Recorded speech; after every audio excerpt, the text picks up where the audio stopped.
अस्सलाम वालेकुम। Nausheen forum CPDI talk के साथ एक मरतबा फिर आपके सामने मौजूद हैं। हमारे साथ मौजूद हैं मिस्टर जाहिद अब्दुल्ला। मिस्टर जाहिद अब्दुल्ला पिछले 28 साल से इंसानी हकूक़ की तहरीक का एक सरगर्म रुकन रहे हैं। इसके साथ साथ पाकिस्तान में अफराद बाहम माजूरी की तहरीक में भी एक अहम किरदार अदा किया। जाहिद अब्दुल्ला एक मुसन्निफ़ भी हैं और 2 किताबें लिख चुके हैं। इनमें से एक किताब जो कि बहुत मशहूर हुई, डिसेबल बाय सोसाइटी है। आज हम इनके साथ बात करेंगे पाकिस्तान में पर्सन विद डिसेबिलिटी के हवाले से जो कवानीन मौजूद हैं और उनमें क्या क्या उनके अहम ख़ाल हैं, उसके हवाले से हम बात करेंगे। तो मेरा पहला सवाल जाहिद अब्दुल्ला साहब आपसे ये होगा कि पाकिस्तान में अफराद बाहम माजूरी के हवाले से किस किस्म का लेजिस्लेटिव फ्रेमवर्क मौजूद है? बहुत शुक्रिया नौशीन, आपने मौका दिया कि मैं माजूर अफराद के हकूक़ के हवाले से जो पाकिस्तान में कानून साजी हुई है उसके हवाले से बात कर सकूं। तो हम अक्सर कहते हैं कि जी पाकिस्तान में कोई हालात बेहतर नहीं है, अच्छे नहीं है, ये वो, लेकिन हमारे जो सियासतदान हैं कम अज़ कम उन्होंने कानून साजी की हद तक तो बड़ा अच्छा किरदार अदा किया है। और माजूर अफराद का जो एक कानून था, बल्कि एक आर्डिनेंस था जो जनरल ज़ियाउल हक दौर में 1981 में मुतारफ़ करवाया गया और उसी को सूबों ने अडॉप्ट कर लिया। तो आज हम जब 2024 में बैठे हुए तो पिछले कोई 4 साल में 6 साल में बहुत अच्छी कानून साजी जो है माजूर अफराद के हकूक़ के हवाले से हुई है और उसके नतीजे में बहुत ही प्रोग्रेसिव, तरक्की पसंदाना जो कवानीन है वो बनाए गए हैं माजूर अफराद के हवाले से सिंध में,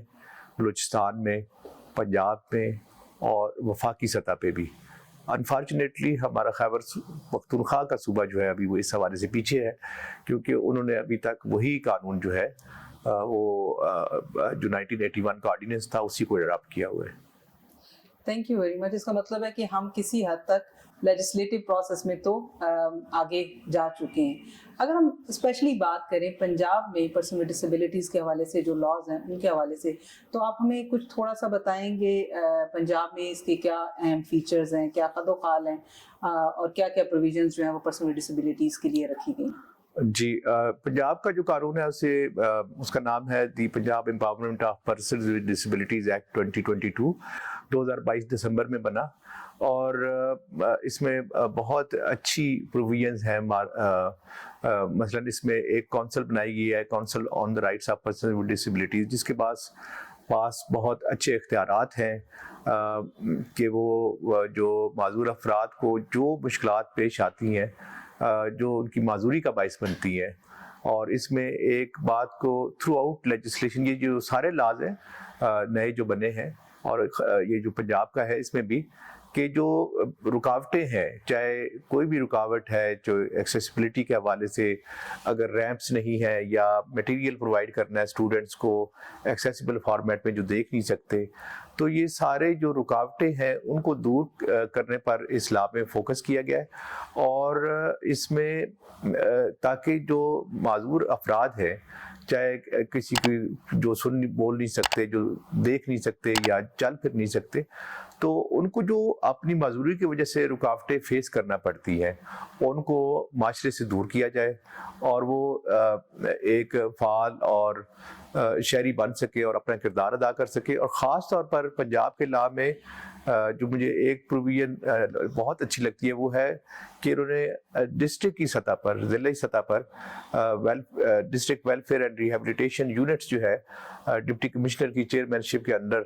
वो बनाए हैं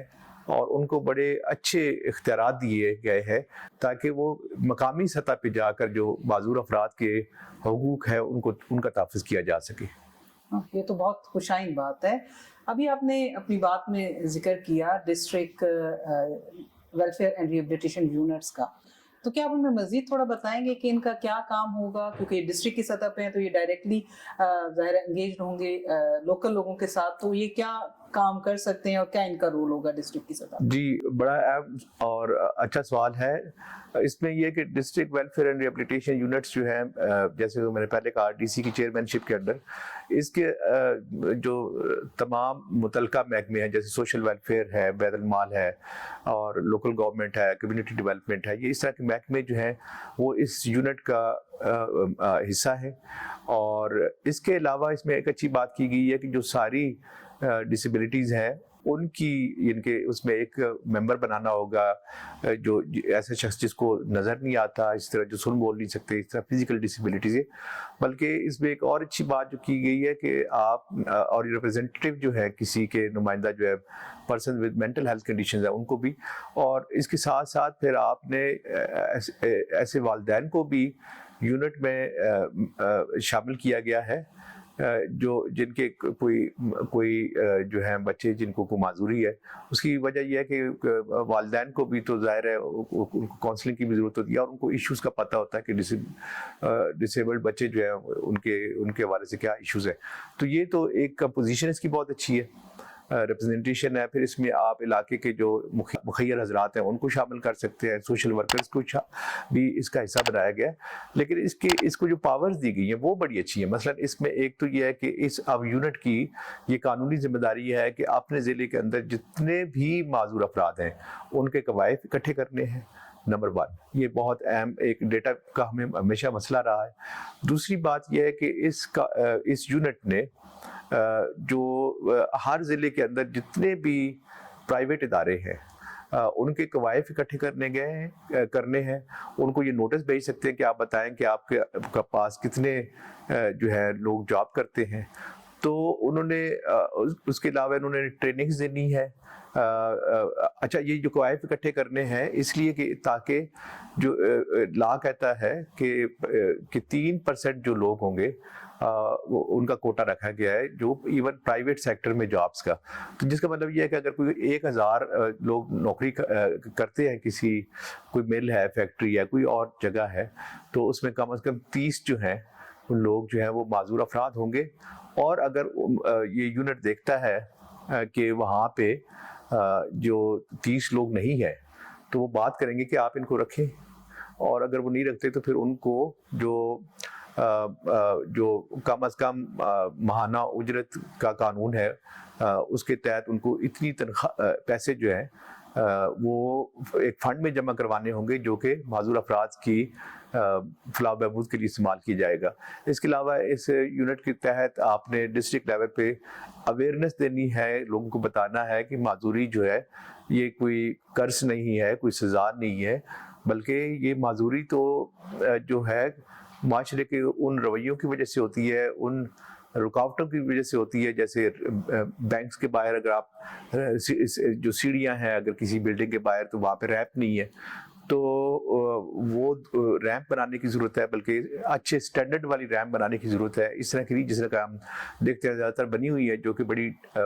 ख़तरनाक होती हैं, तो उनको आपने 1/12 जिनके अगर 1 फुट आपकी जगह जो है ऊंचाई है तो उसकी 12 फुट जो है लंबाई होगी। तो उस हिसाब से उन्होंने ये रैंप्स बनवानी है अपने ज़िले के अंदर जो है। और तो लोगों को ट्रेनिंग भी देनी है माजूर अफराद को, उनको नए स्किल सेट्स भी देने हैं, और उनको अगर कोई मेडिकल कंडीशन है तो उनके इलाज मुआवजा के लिए। और इसके साथ साथ इसने अपनी जो है क्वार्टरली रिपोर्ट्स भी, मंथली रिपोर्ट्स बल्कि, वो काउंसिल को भेजनी है, काउंसिल और rights of person with disabilities जो प्रोविंशियल लेवल पे है, कि हमने ज़िले में ये काम किए हैं। और इसमें एक चीज़ अच्छी है कि इन्होंने एक तरीक़ेकार बनाना है कि जिसके तहत जो है जितने भी माजूर अफराद हैं जिनको कोई सीवियर डिसेबिलिटी है या वो ज़रूरतमंद है तो उनको वो इमदाद भी दे सके। ये तो बहुत अच्छा काम है जो कि यूनिटें करी। अच्छा, इसी से मिलता जुलता आगे मेरा एक सवाल होगा कि क्या ये यूनिट तमाम डिस्ट्रिक्ट के अंदर बन चुके हैं, और अगर बन चुके हैं तो क्या ये जो डाटा जिसकी पर आप बात कर रहे हैं कि इन यूनिट्स का काम होगा कि ये सारी चीज़ें मॉनिटर करेंगे, तो क्या इसका कोई डाटा मेंटेन भी किया जा रहा है, कोई मॉनिटरिंग मैकेनिज्म भी होगा? اچھا، جیسے میں نے پہلے بات کی تھی کہ ہمارے سیاستدان جو ہے انہوں نے تو اپنا کام کر دیا کہ انہوں نے 2022 دسمبر میں ایک بہت اچھا قانون بنا دیا. تو اس کے بعد جو اس کی اوپر امپلیمنٹیشن ہے وہ ذرا سلو رہی ہے, اور اس میں خاص طور پر سی پی ڈی آئی کا ذکر کرنا چاہوں گا کہ سی پی ڈی آئی نے انگیج کیا سوشل ویلفیئر ڈپارٹمنٹ پنجاب کا جو ہے اس کے ساتھ ملاقاتیں کی, اور آخر کار یہ جو district welfare and rehabilitation units بننے تھے اس کے لیے نوٹیفیکیشن جو ہے وہ بھی اسی انگیجمنٹ کا نتیجہ تھا کہ وہ جاری کیا گیا لاسٹ ایئر 2023 نومبر میں. اور اس کے نتیجے میں وہ نوٹیفیکیشن جب سب ڈی سیز کو 36 ڈسٹرکٹس جو ہے پنجاب کی ان میں بھیجا گیا تو وہاں پہ اب بلکہ سی پی ڈی آئی نے وہاں پہ انفارمیشن ریکویسٹیں بھی بھیجی ہیں, معلومات کی درخواستیں دی ہیں پنجاب ٹرانسپیرنسی اور رائٹ ٹو انفارمیشن ایکٹ 2013 کے تحت, اور پتہ کیا ہے کہ کتنے تمام جو ڈویژنل سوشل ویلفیئر ڈپارٹمنٹس ہیں ان سے کہ کتنی ڈسٹرکٹ آپ کی ڈسٹرکٹس میں کتنے جو ہے یہ یونٹ بن چکے ہیں, اور ان میں جو معذور افراد ہیں کس کس کیٹیگری سے ان کو ڈالا گیا ہے, یہ بات پوچھی گئی ہے. تو اس میں جو آپ کا سوال تھا تو وہ جو ڈیٹا میں نے دیکھا ہے تو اس سے ہی پتہ چلا ہے کہ ابھی کافی ساری ڈسٹرکٹس میں تو یہ بن چکے ہیں, لیکن ابھی کافی ساری ڈسٹرکٹس ہیں جن کا ڈیٹا ابھی وہاں پہ ملا نہیں ہے یا اویلیبل نہیں ہے, اور کچھ ڈسٹرکٹ کا تو ہم جانتے ہیں جہاں پہ ابھی اس نوٹیفیکیشن کے باوجود جو ہے 5-6 مہینے ہو گئے لیکن وہ ڈی سی صاحبان نے اپنے جو یونٹ بنانے تھے انہوں نے بنائے نہیں ہیں. تو میرے خیال میں آگے چلتے ہوئے یہ ہی کام ہوگا سول سوسائٹی کا, سی پی ڈی آئی کا, ڈسیبلٹی کی ڈسیبل لوگوں کے رائٹس پہ کام کرنے والے جو لوگ ہیں اور خاص طور پہ میڈیا, کہ وہ نظر رکھیں کہ یہ کیا ڈسٹرکٹ میں یہ یونٹ بنائے بھی گئے ہیں یا نہیں, اور اگر بن گئے ہیں تو کیا ان کی باقاعدگی سے میٹنگز ہو رہی ہیں, کیا ان میٹنگز کا ریکارڈ رکھا جا رہا ہے, کیا انہوں نے جو اپنے جتنے بھی فرائض جو میں نے پہلے بات کی کہ فنکشنز انجام دینے ہیں تو کیا وہ کر رہے ہیں, کیا ان کے فنکشنز کے بارے میں, ان کی میٹنگز کے بارے میں جو منٹس ہیں میٹنگز کے, کیا وہ سوشل ویلفیئر ڈپارٹمنٹ کی ویب سائٹ کے اوپر موجود ہیں. کیونکہ یہ ساری چیزیں جو ہے تمام جو سوشل ویلفیئر ڈپارٹمنٹس ہیں پنجاب کے 36 اضلاع میں, انہیں یہ چیزیں شہریوں کے ساتھ بڑے ایک پرویکٹیو مینر میں شیئر کرنی ہوں گی تاکہ پتہ چلے کہ یہ جو معذور افراد کے حقوق کے تحفظ کے لیے جو یہ یونٹس بنائے گئے ہیں یہ کام کیسے کر رہے ہیں. بہت بہت شکریہ زاہد صاحب. ہمارے ساتھ موجود تھے زاہد عبداللہ صاحب, اور انہوں نے آج بات کی پنجاب کے قوانین کے اوپر جو کہ پرسن ود ڈسیبلٹی کے حوالے سے موجود ہیں, اور ان کے کی فیچرز کے اوپر بات کی. ہم مزید جو باقی قوانین ہیں جو باقی پروونسز میں اس کے اوپر بھی بہت ڈیٹیل میں بات کریں گے. اگلی نشست میں ہمارے ساتھ رہیے گا, اور اگلی سی پی ڈی آئی ٹاک میں آپ لوگوں سے بات ہوگی دوبارہ سے ایک نئے ٹاپک کے ساتھ, ایک نئے ایشو کے اوپر. بہت بہت شکریہ.